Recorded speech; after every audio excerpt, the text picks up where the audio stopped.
Buddha, a short story by Mr. Wendell, page 1.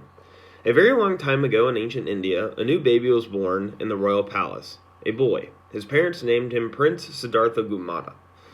His parents loved him very much. All his life, growing up, his parents gave the prince excellent food to eat, fine clothes to wear, and good servants to wait on him.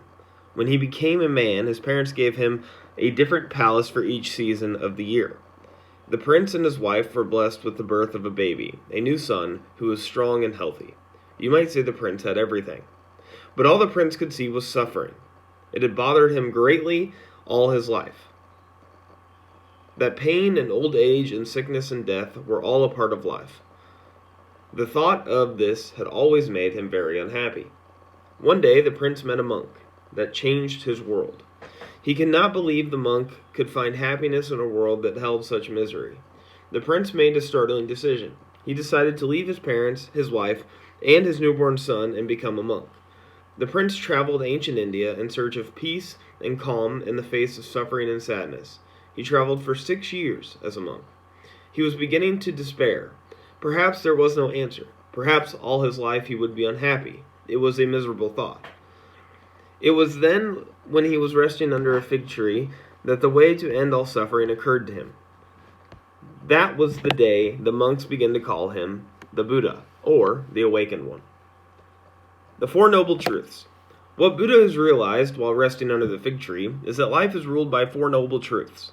Truths that Buddha called the Four Noble Truths. Those truths are: life is filled with suffering. Suffering is caused by people's wants. Suffering can be ended if people stop wanting things like more pleasure or power. Continued on page 2. To stop wanting things, people must follow 8 basic laws called the Eightfold Path. The Eightfold Path. These are 8 basic laws that all people must follow if they wish to end suffering. To know the truth. To intend to resist evil. To not say anything to hurt others. To respect life, property, and morality. To work at a job that does not injure others.